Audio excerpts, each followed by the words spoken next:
ನಮ್ಮನ್ನ ಬದುಕೋದು ಬಿಡೋದಿಲ್ವಾ?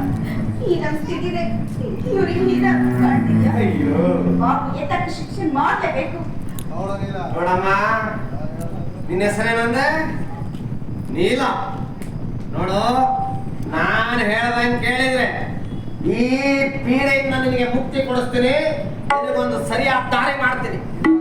ಇಲ್ಲ ಅಂದ್ರೆ ನಿನ್ನ ಗಂಡನಿಗೆ ಮುಚ್ಚಿ ಹೆಚ್ಚು ಮಾಡಿ ನಿನ್ನನ್ನು ಮಾರಿ ಮಾಡಿ ಊರು ದಾರಿ ಕಳಿಸ್ತೀನಿ. ಯೋಚನೆ ಮಾಡು.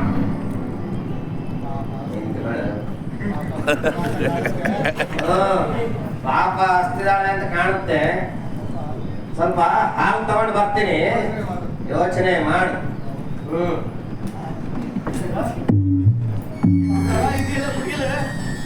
ಅಯ್ಯೋ, ಈ ಮಲ ಕಾಣಿಸ್ತದೆ.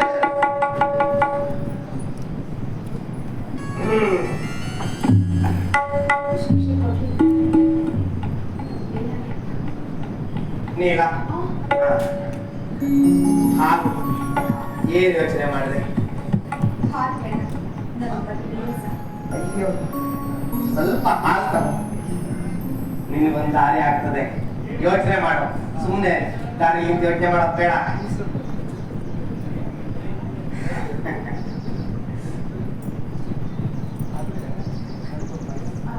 ಆದ್ರೆ ನನ್ಗೊಂದು ಭಯ. ನನ್ನ ತುಂಬಾ ಕೋಪಿಷ್ಟ. ಅವ್ನು ಹಾಗೆ ಬಿಟ್ರೆ ನಿಮ್ಮನ್ನಂತೆ ಈ ಭೂಮಿ ಮೇಲೆ ಬಿಡೋದಿಲ್ಲ. ನಮ್ಮ ಅಣ್ಣನಿಗೆ ಈಗ ಒಂದು ಗದನ ಪರಿಸ್ಥಿತಿ ಬಂದಿದೆಯಲ್ಲ, ಆ ತರ ಏನಾದ್ರೂ ಒಂದು ಮಾಡ್ಬೇಕಾಗತ್ತಾ? ಒಂದ್ ಯಾಕೆ ಎರಡು ಮಾಡೋಣ ನನ್ನ ಚಿನ್ನ. ಇಂತ ಎಷ್ಟು ಕೇಸ್ಗಳನ್ನ ನಿಭಾಯಿಸಿಲ್ಲ ನಾನು ನಿನಗೊಂದು ಪುಡಿ ವ್ಯವಸ್ಥೆ ಮಾಡ್ತೀನಿ.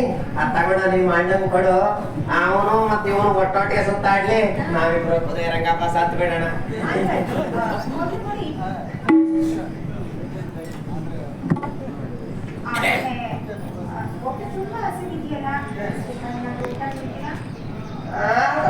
ತಂದುಕೊಳ್ಳ ಅತ್ಯಾರಂತೆ. ನಿನಗೆ ಹಸು ಅಂದ್ರೇನು ಎಲ್ಲವನ್ನು ತಂದ್ಕೊಡ್ತೇನೆ.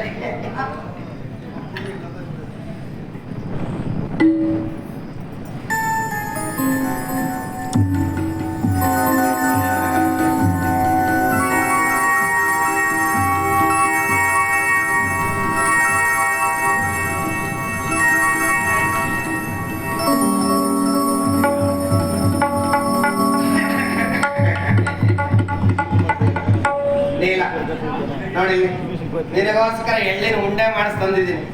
ಇದನ್ನು ತಿಂದು ಸದ್ಯಕ್ಕೆ ನಿನ್ನ ಹಸಿವು ಬಗೆಹರಿಯುತ್ತದೆ.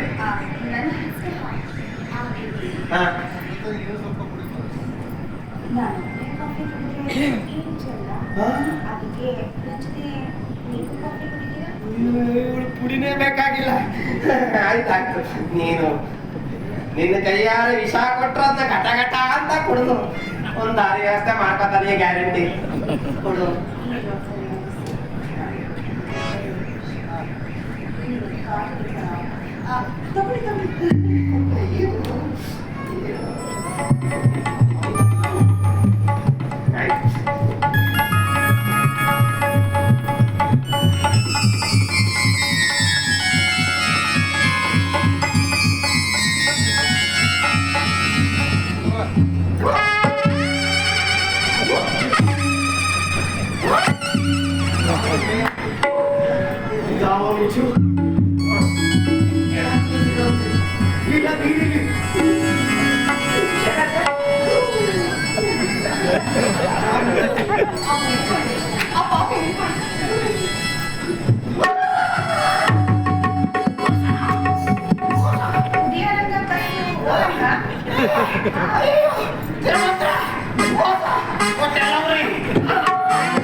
ಹುಡುಗೀರಂದ್ರೆ ಬಾಯ್ಸ್ ಅನ್ನೋಲ್ಲ,